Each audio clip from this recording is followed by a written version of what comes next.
మీ ఇంట్లో మొదటి కోటీశ్వరుడు మీరే అవ్వాలనుకుంటున్నారా? ఈ ఫైనాన్షియల్ వెబినార్ లో ఇప్పుడే జాయిన్ అవ్వండి.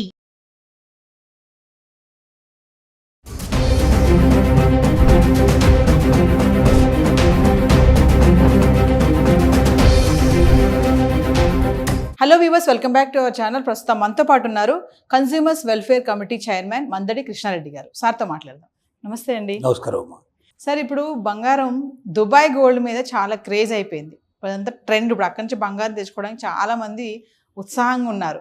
అసలు దుబాయ్ నుంచి బంగారం తెచ్చుకుంటే పట్టుకుంటున్నారు కూడా అలానే ఎయిర్పోర్ట్లో. ఎందుకు పట్టుకుంటారు? అసలు దుబాయ్ నుంచి ఎంత బంగారం తెచ్చుకోవచ్చు అంటే రీసెంట్గా జరిగినటువంటి ఇన్సిడెంట్ గురించి ఒక్కసారి మాట్లాడుకుంటే మనం. ఒక దుబాయ్నే కాదమ్మా, ప్రపంచంలో ఏ మూల నుంచి ఏ దేశం నుంచి అయినా సరే బంగారం తీసుకురావడానికి పాసిబిలిటీస్ ఉన్నాయి. ఎందుకంటే ప్రతి దేశంలో బంగారం దొరుకుతుంది, ప్రతి దేశంలో బంగారం అమ్ముతారు. ఒకటే రేటు ఉండాలని అవకాశం లేదు. ఎందుకంటే ఇండియాలో ఉన్న రేట్ అంతా ఒకటే రేటు ఉంటుంది. ప్రపంచం అంతా ఒకే రేటు ఉండదు బంగారానికి.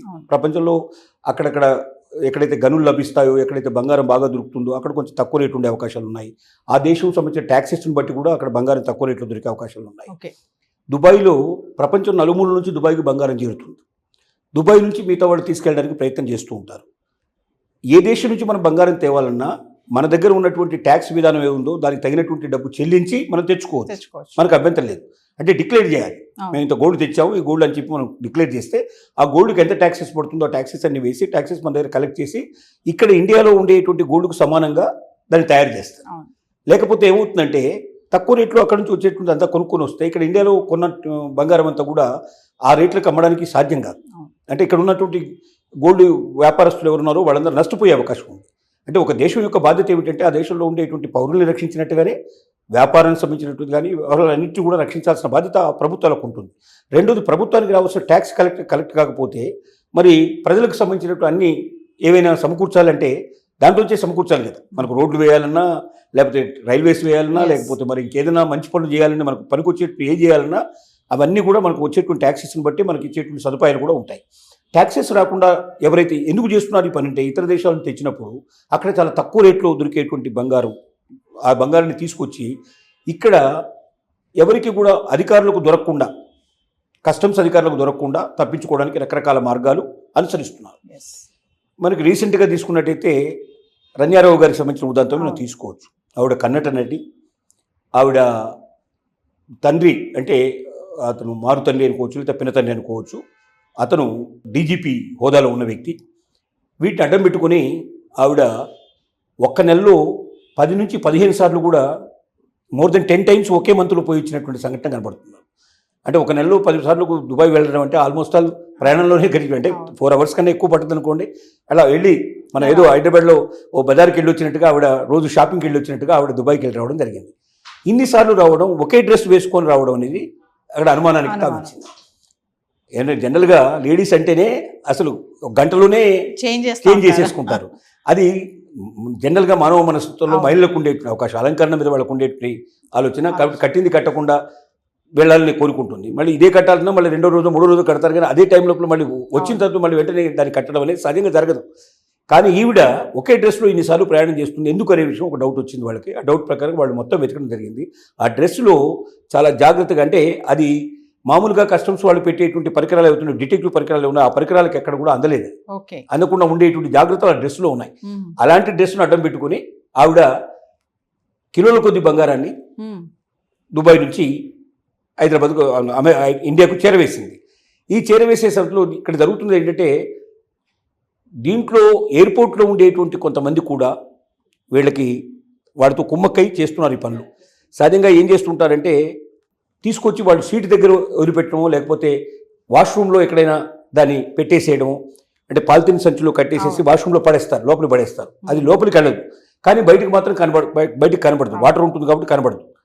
కాబట్టి అలా చేసిన తర్వాత ఏం చేస్తారంటే క్లీనింగ్కి వెళ్ళిన వాళ్ళు దాన్ని బయటికి తీసేసి దాన్ని జాగ్రత్తగా మళ్ళీ కడిగేసేసి దాన్ని తీసుకొచ్చి ఎవరికి అప్పచెప్పాలో వాళ్ళకి అప్పచెప్తారు. ఇలాంటివి కూడా చాలా జరుగుతున్నాయి. కొంతమంది అధికారులు కూడా కుమ్మక్కైపోయి పలానా అధికారులు ఉన్నప్పుడే వాళ్ళు వస్తారు, ఆ ఫ్లైట్లోనే దిగుతారు. ఒకవేళ ముందుగా వచ్చినా వాళ్ళు అక్కడ కూర్చొని ఆ 1-2 గంటలు టైం అయిన తర్వాత వాళ్ళు వచ్చి చెకింగ్లోకి వస్తారు. అట్లాగా కూడా కొంతమంది చేస్తున్నారు. ఏది ఏమైనప్పటికీ ఇన్ని మార్గాల ద్వారా ఎందుకు చేస్తారంటే బంగారం దుబాయ్లో కొన్నదానికి ఇండియాలో కొన్నదానికి మధ్యలో వ్యత్యాసం చాలా ఎక్కువ పర్సెంటేజ్ ఉంటుంది. అంత పర్సెంటేజ్ ఉండటం వల్ల ఒక్కొక్క గ్రామం లేకపోతే ఒక కిలో బంగారం మీద కొన్ని లక్షల రూపాయలు మిగిలేటువంటి అవకాశాలు ఉంటాయి. అంత డబ్బు తేడా వస్తుంది కాబట్టి అక్కడ పర్చేజ్ చేసి ఇక్కడ తీసుకురావడం అనేది జరుగుతుంది. దీనివల్ల మన భారతదేశం చాలా ట్యాక్స్ కోల్పోతుంది. ఇక్కడున్న వ్యాపారస్తులు కూడా నష్టపోయే అవకాశాలు ఏర్పడుతున్నాయి. కాబట్టి దీన్ని పట్టుకోవడానికి ప్రయత్నం చేశారు. ఆవిడని పట్టుకోవడమే కాదు, పట్టుకుని ఏం చేశారంటే ఆవిడ ఇంట్లో కూడా మొత్తం సోదా చేస్తే ఇంట్లో కూడా చాలా కిలోల బంగారం దొరికింది. ఇప్పుడు ఈవిడని ప్రశ్నించడం ద్వారా మొత్తం టోటల్గా కూపీలాగితే దీని వెనక ఎవరెవరు ఉన్నారు, ఎంతకాలం నుంచి సాగుతుంది, ఎన్ని కిలోల బంగారం తీసుకురావడం జరిగింది, అసలు అక్కడ బంగారం అమ్మేవాళ్ళు ఎవరు, మధ్యలో సాయం చేస్తున్న వాళ్ళు ఎవరు, వీళ్ళందరూ బయటపడితే వీళ్ళ ద్వారా ఇంకా చాలామంది దొంగలు దొరికే అవకాశాలు ఉన్నాయి. ఏది ఏమైనప్పటికీ ఇది సరైన విధానం కాదు.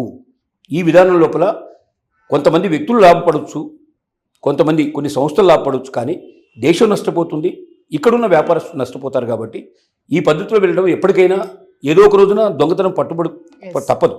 కొన్నాళ్ళు కొంతమంది ఒక రోజుతో ఒకసారి పట్టుబడవచ్చు, కొంతమంది 100 సార్ల తర్వాత పట్టుబడవచ్చు, 50 సార్ల తర్వాత, కానీ పట్టుబడడం చాలా కామన్. పట్టుబడ్డప్పుడు ఏమవుతుందంటే ఇప్పుడు ఏముంది, ఇప్పటిదాకా తనకు ఉన్నటువంటి సంపాదించింది పోయినట్టే లెక్క, రెండోది పేరు ప్రఖ్యాతులు పోయినట్టే లెక్క, ఒకసారి జైలుకి వెళ్ళి వచ్చిన తర్వాత, ఒకసారి శిక్షణ అనుభవించిన తర్వాత ఆ వ్యక్తికి ఉండే విలువ చాలా తక్కువ ఉంటుంది, సమాజంలో ఉండే విలువ చాలా తక్కువ. కాబట్టి అన్ని అవకాశాలు కూడా కోల్పోయే పరిస్థితి ఏర్పడుతుంది. అంటే తాత్కాలికంగా ఏదో సాధించాలని కోరికతోటి శాశ్వతమైన జీవితాన్ని కోల్పోయే పరిస్థితి ఏర్పడుతుంది. అయితే సార్ ఇక్కడ కస్టమ్ డిపార్ట్మెంట్స్ ఆఫీస్ వాళ్ళ రూల్స్ ఎలా ఉంటాయి సార్? మనం బంగారం అక్కడ తెచ్చుకుంటున్నాం అనుకోండి, ఆ రూల్స్ ఏముంటాయి అసలు? అంటే చాలా తక్కువ అలో చేస్తారమ్మా, చాలా నామినల్గా. అంటే సహజంగా మనం ఏదైతే వేసుకొని పోతామో, అంటే సహజంగా వేసుకోవడానికి పెట్టుకోవడానికి ఉపయోగపడేటువంటి ఏవైనా ఐటమ్స్ కొంటే అది చాలా తక్కువ మొత్తంలో ఉన్నప్పుడు మాత్రమే అలో చేస్తారు. లక్షల మీద ఉండదు, లక్ష లోపలే ఉంటుంది, కానీ లక్ష దాటదు. 25,000 50,000 రూపాయలు అంటే ఇప్పుడు మన గ్రామం దాదాపుగా ఈ లెక్క ప్రకారం 8,000 పైన మన గ్రాముకి వచ్చేసిన లెక్క. మనకు 10 గ్రాములు కొంటే దాదాపు 80,000 పైన వస్తుంది మనకు మినిమంగా. ఒక 10 గ్రాముల వరకు అలో చేసే అవకాశాలు ఉంటాయి. మ్యాక్సిమం ఉంటే ₹1,00,000 లోపలే ఉంటుంది, కానీ లక్ష దాటి ఉండదు. తర్వాత ఏదైనా మనం ఇంతకుముందు తీసుకువెళ్ళినట్టు ఇక్కడ నుంచి ఇండియా నుంచి వెళ్ళినప్పుడు మనం డిక్లేర్ చేస్తే ఉంటే ముందు రాయాలి. మనకి ఇచ్చేటువంటి ఫామ్లోనే మన ఇమిగ్రేషన్ ఫామ్లో మన డీటెయిల్స్ అన్ని రాయాలి.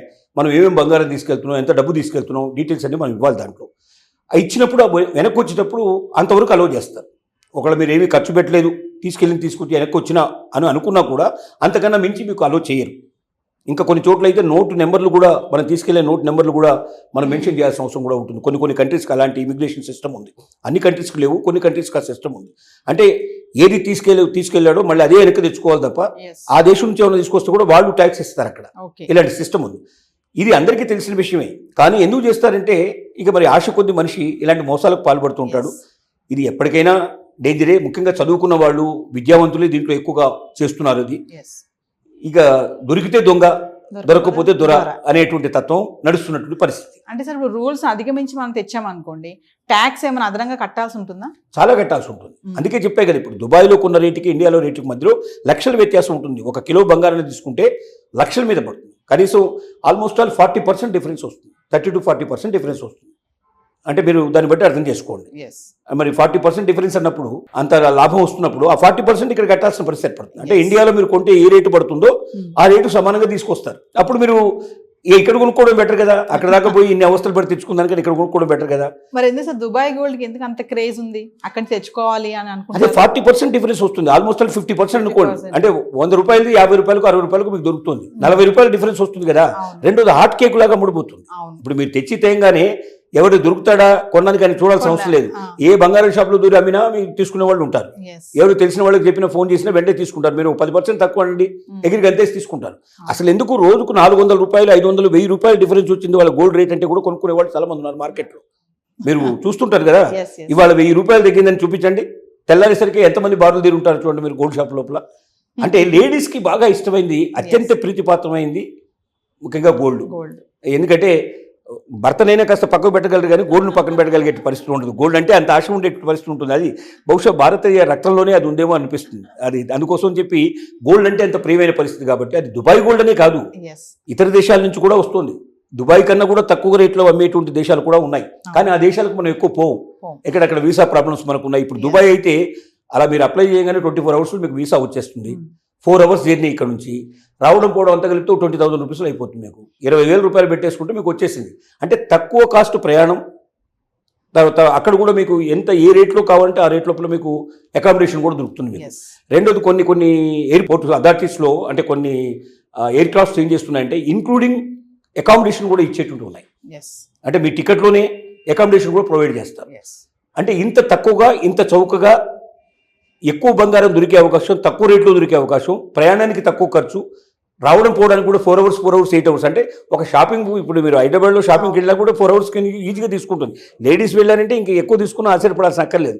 ఇలాంటి పరిస్థితుల్లో ఒక షాపింగ్కి వెళ్ళినట్టుగా దుబాయ్కి వెళ్ళి చక్కగా తెచ్చుకునే అవకాశం, 40% తక్కువ రేట్లో అది గోల్డ్ తెచ్చుకునే అవకాశం ఉంటే ఆ అవకాశం దొరికితే ఎంతమంది వదిలిపెడతారని మీరే ఆలోచించండి. దాన్ని బట్టి మీరు అర్థం చేసుకోవచ్చు. Thank you sir. Thank you.